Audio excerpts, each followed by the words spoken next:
Hello and welcome to the Daily Forex Report for July 9th. We are looking at the US-Japanese yen pair. Let me zoom in here a little bit. There we go. This pair has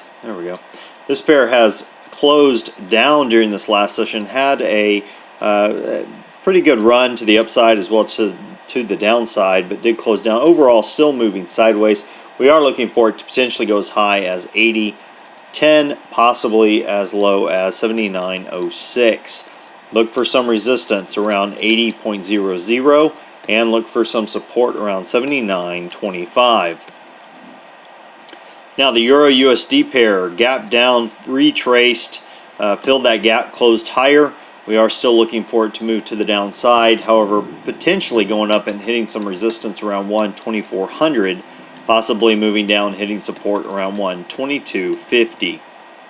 Now the pound US dollar pair, it gapped down as well, not quite as much as the euro did, but did gap down, filled that gap within this last session, and we are looking for it overall to be heading to the downside.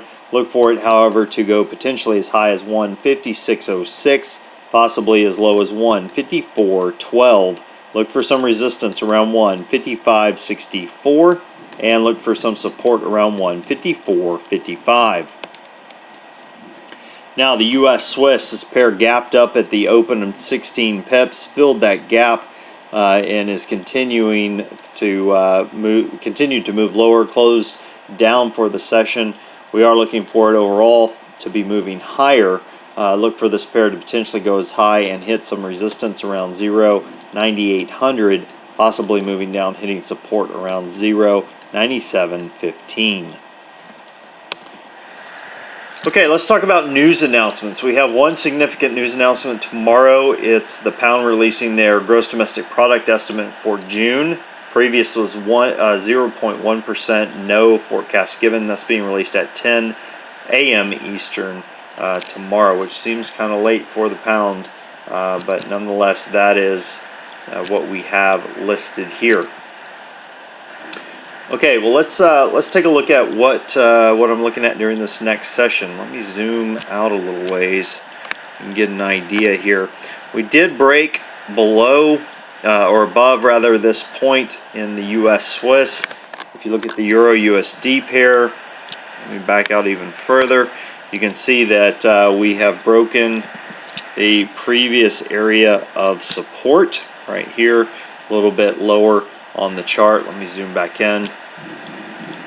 We have now closed above it. So this small retracement potentially could go as high as right about here, about the 123.61 mark is what I would look for this retracement to go. Probably no more than that, up to 123.60. And if it does move up to that point, then look for it to reverse back to the downside. If we get a break below the 122.87 line, you could look for it to come on down to this point, and then look for it to close below it. If it does, then it's definitely a good sign that it's going to push lower.